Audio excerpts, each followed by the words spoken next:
हमारे साथ चीफ काजी जयपुर खालिद उस्मानी जी जुड़े हुए हैं, जिनसे हम तमाम मुद्दों को लेकर बातचीत करेंगे। सर, पहला सवाल मेरा आपसे यही है, लाउडस्पीकर को लेकर जिस तरह से अब लगातार देश भर में सियासत गर्म है, लेकिन बात जयपुर की करें तो जयपुर की जामा मस्जिद के बाहर हमने देखा कि तमाम तकरीबन 100 से ज़्यादा लाउडस्पीकर जो हैं वो लगाए गए थे और जो बहुत तेज शोर भी कर रहे थे। क्या प्रतिक्रिया आपकी इस पर है? देखिए, मेरी बात सुनिए। लाउड स्पीकर लगाने का जो सबसे मुद्दा मकसद की बात है वो ये है, ये मजबूरी है। कोई हम इसके ऊपर नारेबाजी या हम किसी तरह से इसके ऊपर कोई अपशब्द या किसी और मज़हब को तकलीफ़ पहुंचाने की, भावनाओं को ठेस पहुंचाने की कोई शोर शराबा नहीं कर रहे। इसका असल मकसद ये है कि जब इमाम जो भी पढ़ता है तो पीछे के लोगों को इमाम को फॉलो करना पड़ता है। जब ज़्यादा भीड़ होती है तो उसकी आवाज़ सब जगह नहीं पहुंचती है, इसलिए उसको पहुंचाने के लिए लाउड स्पीकर का इस्तेमाल किया जाता है। ये एक मजबूरी है और उस मजबूरी के तहत उसका कोई दुरुपयोग नहीं किया गया कि एकदम इसलिए कि हम फ़िज़ा बिगाड़ने के लिए लगा रहे हैं। सिर्फ 15 मिनट की नमाज़ थी, 15 मिनट के अंदर नमाज होके वो ख़त्म हो गई।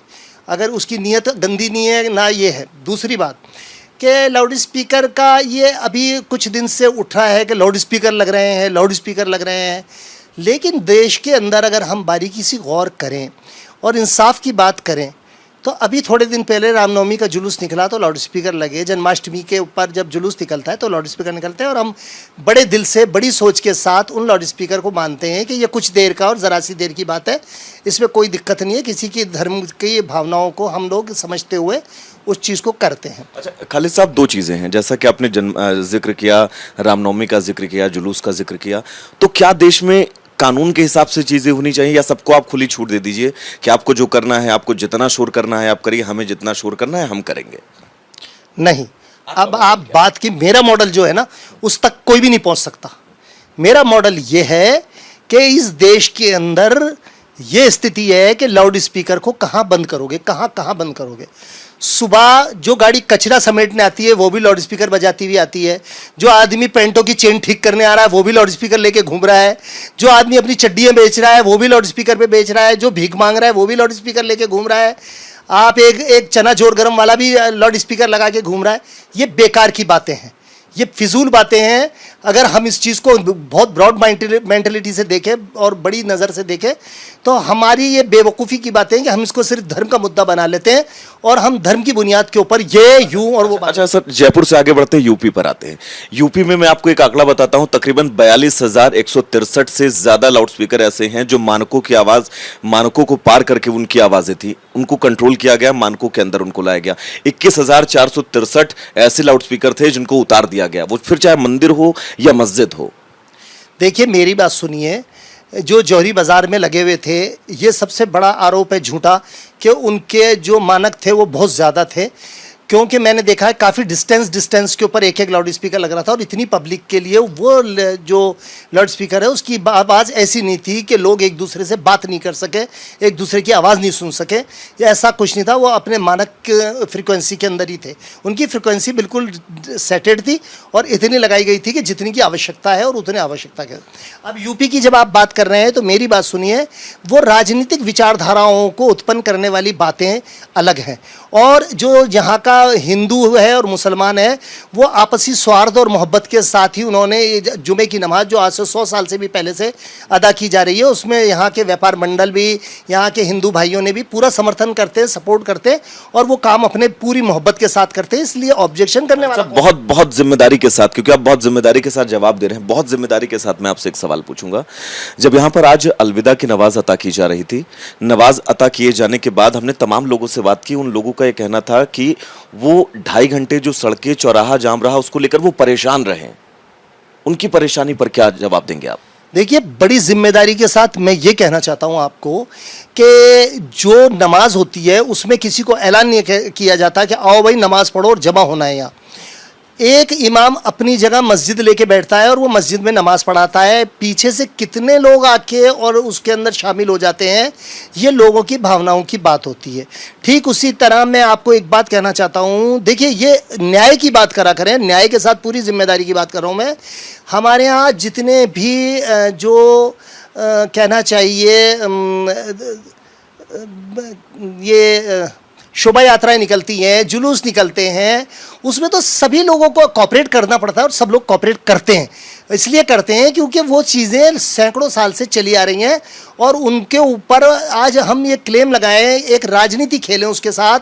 और आज अगर मुसलमान खड़े हो जाए राजनीति के लिए या कोई मुसलमान लीडर खड़ा हो जाए और ये कहे साहब यहाँ का जो है ना ये जो चल रही है और इससे जो ट्रैफिक रुक रहा है, तो आज शोभा यात्रा निकलने की वजह से ये हो रहा है वो हो रहा है, ये सब बातें अब 7 साल के अंदर हो रही हैं। 7 साल पहले भी लोग जाते थे, लोग निकलते थे, लोगों का रवैया वो था। ये प्रश्न आज क्यों? सर अगर आप प्रश्न की बात करेंगे तो मैं जहांगीरपुरी पर जाऊंगा तो शायद बात बहुत ज्यादा बढ़ जाएगी। मैं एक आखिरी सवाल आपसे करना चाहूंगा। सवाल सर यही है कि सुप्रीम कोर्ट का मानक ये कहता है कि रिहायशी इलाकों में 55 डेसिबल जो है वो आवाज होनी चाहिए लाउडस्पीकर की, फिर वो चाहे कोई भी लाउडस्पीकर हो। दिन के वक्त, रात के वक्त 45 डेसिबल होनी चाहिए। तो क्या इन मानकों को पूरा किया जाना चाहिए? मंदिर हो, मस्जिद हो, जयपुर, राजस्थान, उत्तर प्रदेश, कोई भी प्रदेश क्यों ना हो, देश भर के अंदर सब देश एक है, कानून एक हो, सब उसका फॉलो करे, सब उसे। हाँ बिल्कुल सही कह रहे हो आप। मेरी बात सुनो, यहाँ पर जो मानक है वो मैंने अभी बताया आपको, तय करके ही करा गया। उसको चेक करके जो लाउड स्पीकर लगाने वाला आदमी है उसने उसको बाकायदा सेट किया है।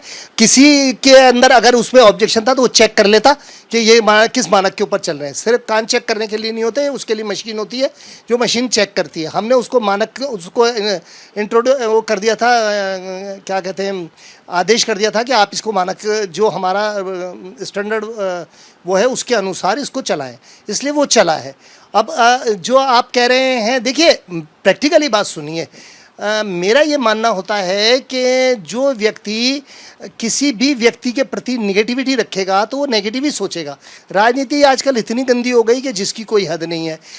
राजनीति नहीं, मैं जौहरी बाजार में रहता हूँ, मैं जौहरी बाजार में रहता हूँ सर, और जौहरी बाजार में मेरा बिल्कुल मंदिर के बराबर मेरा मकान है। वहाँ सुबह 6 बजे बहुत ही घंटों के साथ, घंटे बजने के बाद जो है आरती होती है। और इस आरती से ये कहना मेरी बेवकूफ़ी होगी कि हमारी नींद खराब। सर आपने मंदिर का जिक्र किया, मेरे घर के ठीक पीछे मस्जिद है, वहां पर हर रोज अजान होती है, लेकिन मुझे आपत्ति नहीं किसी तरह की। लेकिन अगर इस देश में किसी एक शख्स को आपत्ति होती है, वो अपनी आपत्ति दर्ज करवाता है, तो उसका सॉल्यूशन तो हो ना सर। देखिए, अपवादों से फैसले नहीं हुआ करते। आपने कहा किसी एक शख्स को अगर आपत्ति होती है, अपवादों से कभी फैसले नहीं होते, क्योंकि दुनिया में कभी भी कोई चीज़ 100% नहीं रही। हर चीज़ के अंदर अपवाद रहे हैं। आप जो समझ रहे हैं कि देश की सत्ता चल रही है, क्या उसमें 100% लोग समर्थक है? क्या राजस्थान में जो सत्ता चल रही है उसमें 100% समर्थक है? लेकिन जो समर्थक नहीं है, या अपने जिस लेवल के ऊपर, जिस मानक एरिया के ऊपर जीत के आए हैं, ये उसी को समर्थन मानते हुए और पूरे राज्य और पूरे भारत के ऊपर राज्य करते हैं। तो कोई भी चीज़ अपवादों के ऊपर फैसले नहीं होते, ये बिल्कुल फैक्ट है। अपवाद पर फैसला नहीं हो सकता। अगर एक भी शख्स आपत्ति दर्ज करवाता है, वो कहता है उसे परेशानी है, और एक नहीं, अब तो सर कई हैं। महाराष्ट्र का आपने प्रकरण देखा ही, उसके बाद जो स्थितियां उत्तर प्रदेश के अंदर हुई, हालांकि उत्तर प्रदेश के अंदर स्थितियों को कंट्रोल कर लिया गया। मुझे ये बताइए, कितने मुसलमान थे जिन्होंने मंदिरों पर और रात के जो जागरण है उनके ऊपर आपत्तियां लिखित रूप के अंदर दर्ज कराई हैं? कितने मुसलमान? एक भी मुसलमान नहीं है।